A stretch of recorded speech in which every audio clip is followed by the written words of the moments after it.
I left Britain about a month and a half ago to get to Hubei province in China, and at the time I thought this was a really stupid decision. So I did not expect the situation that we're in now, that actually Wuhan is safer than Britain. How has China taken control of this crisis? Well, I've been living in Shanghai with Wu Ming for the last 3 weeks. I want to show you a bit of an insight into life here in China at the moment, and in particular 3 things the Chinese government have done to control the crisis that I think would be pretty hard in Britain.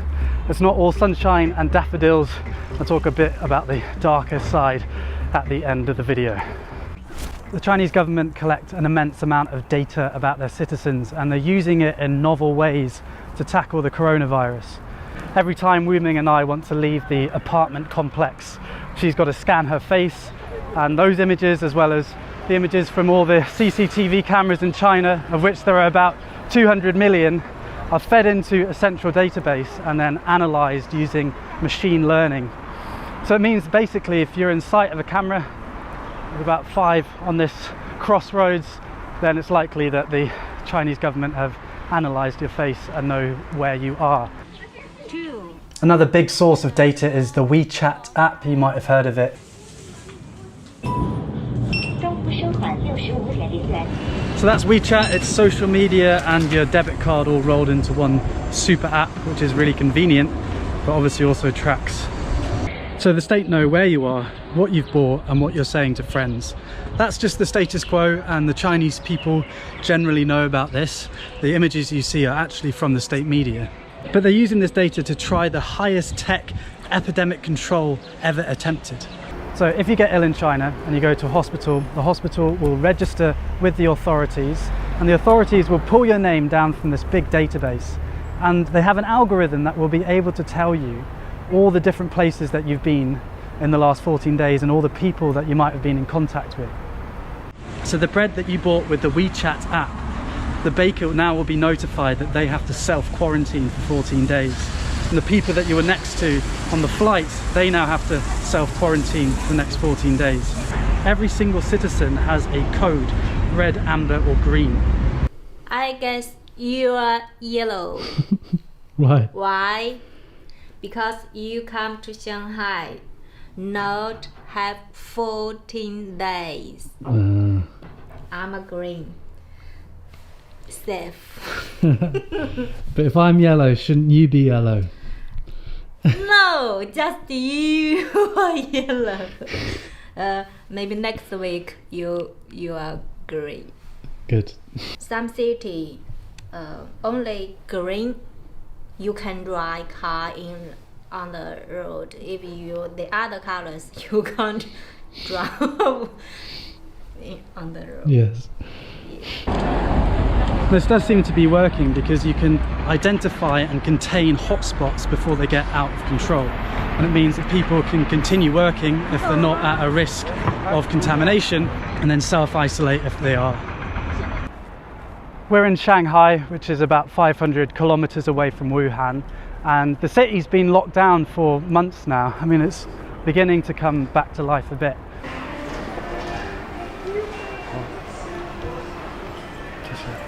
Last time I was here, there was basically no one here, so it's good the city's beginning to open up a bit.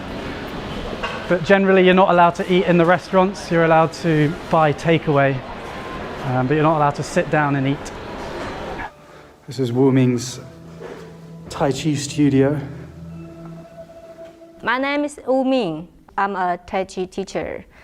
This is my Tai Chi school because virus, so we can't teach our student. I don't know when we can open the door and welcome my student. Maybe next, maybe month. So I'm wait. Somebody give me repeat. The crisis has been a massive cost to the Chinese economy. They've taken the hit early on and hoping to reopen now most of the country. Every single person that comes into China now has to self-quarantine for 2 weeks. So every day I had to fill in this grid with my temperature. I'm just doing it now. 35.7. I don't know if that's low or not, but it's not a fever. and any flight coming into the country is screened. We've been waiting in Shanghai airport for about 2 hours now. We'll get there eventually.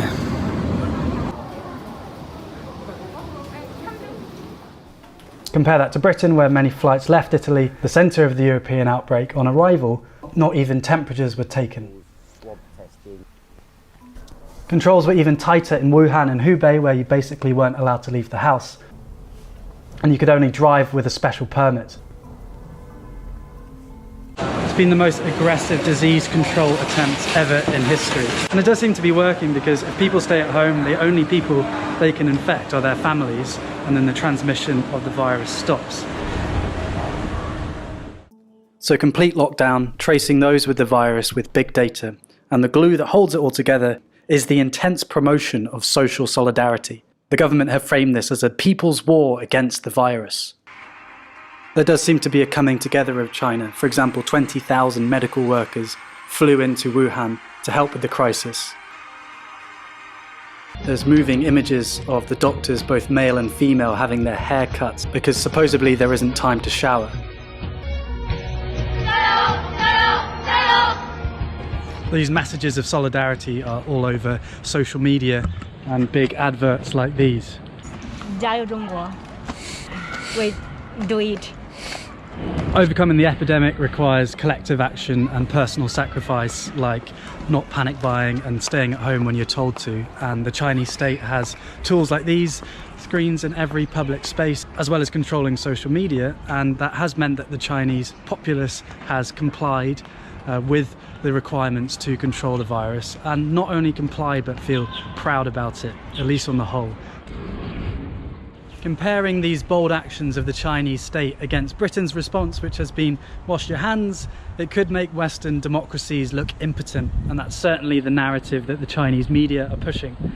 But as you've probably thought to yourself watching this video, there are downsides to these policies. I'm not going to talk about them. I'm in China to share their ancient philosophy and Tai Chi and all these wonderful things about China, and I don't want to risk anyone around me. But if you want to learn more, I would read Orwell, and I've linked some articles and videos in the description. I'd love to hear your thoughts on what we should and shouldn't take from China's experience. In this time of crisis, where I'm worrying about my loved ones like I imagine you are, I hope that we can get through this, and I hope that we remember our values, the values of freedom and mutual respect. Historically and today, these aren't the norm, and so they're precious. Thanks for watching. I will see you when I see you next. Mask back on.